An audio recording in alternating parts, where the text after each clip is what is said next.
Right, today I wanna talk in English because every time I use my mother language Spedi or father's language Spedi, and many people are not getting the gist of what I try to present. And I think today it's that day where I wanna use English so that everyone can get it. I wanna tell you that the previous regime or the previous time or the old age time has really created a serious void in the African community, especially between the old generation and the young generation, the people that took part during the apartheid era and the current, whereby there's no clear association in terms of family orientation between parents and children. There's a very big gap. And it is very sad because in the African communities, children are taking care of themselves in terms of their daily activities, not in terms of cost per se, in terms of how they want to see their tomorrow. There's no clear directive from the parents. For that reason, there's detachment between parents and children. And that thing, over the years, that void of that time has come up to now, whereby even now it's the same. That is why most of the children nowadays, they are not following culture, they are not family orientated, their humanity is diluted, their moral compass, and how they approach success and how they handle challenges and how they define themselves. It's purely because there is no clear association, and I don't blame the parents at the time. I mean, at the time, the parents were used to being oppressed, they were used to running around, they were used to going to work, coming home, cooking. They don't have time, they wake up and they go to work. Whereas if you look at the other cultures or races, they were actually in association with their kids. And that has created a very serious void in the African community. And I say, currently, I think mostly men, they should actually listen to this more, because they are the reason for a healthy society. They are the shepherd of the sheep.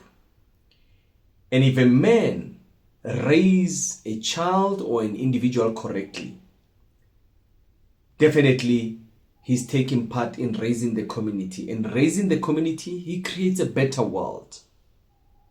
And for that reason, we as African, we will be able to regain our own senses, And I found social media to be very interesting.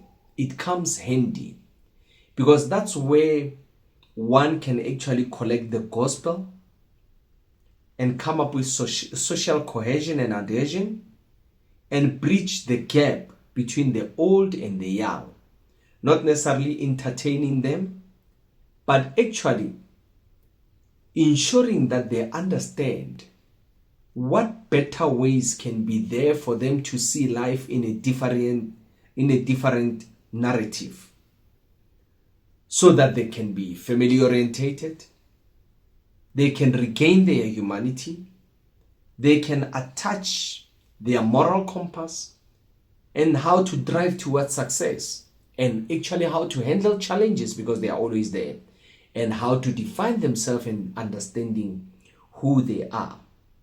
And definitely I feel as a society, there are some individuals that are capacitated to take part in nurturing their society.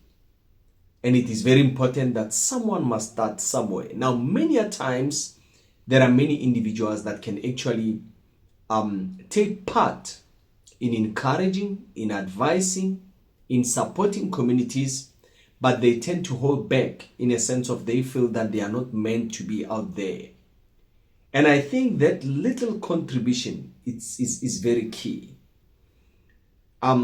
That is why it is very important that at times, as Africans, we should engage more on business issues, because we were never taught how to make money, but in the days we were taught how to manage money. That's why many black businesses, they fall apart as soon as they start. Again, it's very important that we should make people understand their strengths and weaknesses, because if you don't understand your strength and weakness, you will not be able to proceed further. That is why it's very important for us to have spiritual upliftment, because the three are in alignment, or they work very closely next to each other. I'm going to touch a few scripts here. Joel 2 verse 25. God has given us the capacity. That's why he says, I will regain all the cankerworms, the caterpillars, the palmer worms, and the locusts have eaten in your life. And I will give you my great army. I will send to you my great army. In that, God is saying, whatever that you have lost as an African child, it doesn't matter whatever race, I will make sure that you regain the strength. And you must stop having kariba. You must stop quarreling. And also, do not test God. Don't have massa in Exodus 17 verse 1. And in the book of Zechariah 36, it says, I will give you a new heart, a new spirit, and a new life. And I think with that being said, it is saying everyone as an individual, especially men, I still repeat, as the leaders of families, they should start carrying the baton and correcting what has never been corrected by default due to the previous system that made parents to divorce from their children. It is time that as African, we should engage our children more, get close to them more, and try to correct the defects of the past, because one step leads to a pathway leads you to your destination.